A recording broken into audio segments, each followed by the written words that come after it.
வணக்கம் and welcome to Emmy chilli. நான் ஷாலினி.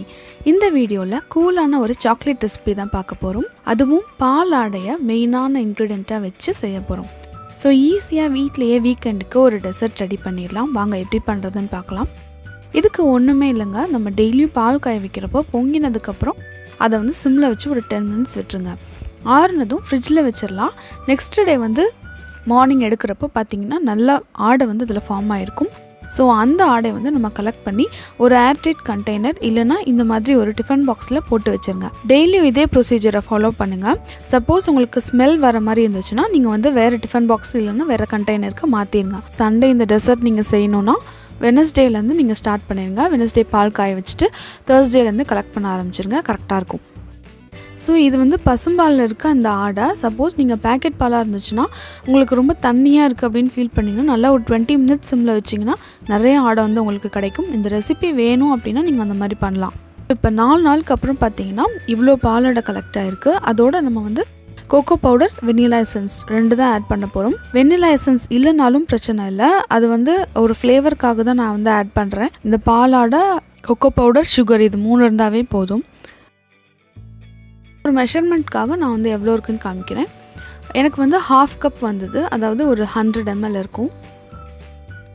இதோட வந்து நம்ம சுகர் ஆட் பண்ணிக்கலாம். இந்த சுகர் வந்து பார்த்திங்கன்னா 1/3 கப் தான் நம்ம யூஸ் பண்ண போகிறோம். இப்போ வந்து இந்த சுகரை வந்து நம்ம கிரைண்ட் பண்ணி சுகர் பவுடராக எடுத்துக்கலாம். நீங்கள் கொக்கோ பவுடர் ஆட் பண்ணுறதுனால ஸ்வீட்னஸ் வந்து கொஞ்சம் அதிகமாக தான் ஆட் பண்ணும். வெனிலா எசன்ஸ் பார்த்திங்கன்னா 2 ட்ராப் தான் நான் ஆட் பண்ணுறேன். போட்டு லைட்டாக மிக்ஸ் பண்ணுங்கள். போட்டுட்டு கொக்கோ பவுடர் 1 டேபிள் ஸ்பூன் போட்டிருக்கேன். நல்ல டார்க் சாக்லேட் எஃபெக்ட் வரணுன்னா 2 டேபிள் ஸ்பூன் போட்டுக்கோங்க. கொக்கோ பவுடர் போட்டதுக்கப்புறம் ரொம்ப பீட் பண்ணிடாதீங்க.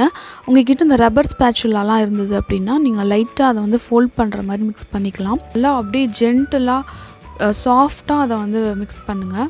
அதனால் இந்த மாதிரி க்ரீமி டெக்ஸ்சருக்கு வந்ததுக்கப்புறம் நம்ம வந்து ஒரு பவுலில் வச்சுட்டு ஃப்ரிட்ஜில் வச்சிடலாம். இதில் குட்டி குட்டியாக அந்த பால் ஆடை மிக்ஸ் பண்ணுறப்போ 1-2 குட்டி குட்டி பால்ஸ் மாதிரிலாம் இருந்தது தான், அதோடு தான் போட்டிருக்கேன். ஏன்னா நம்ம நல்லா பீட் பண்ணோம் அப்படின்னா திரிஞ்சு உங்களுக்கு வந்து பட்டர் ஃபார்ம் ஆகி வந்துடும். ஒரு பவுலில் போட்டு ஃப்ரீசரில் வச்சுருங்க. நல்லா ரெஸ்ட் எடுக்கட்டும்.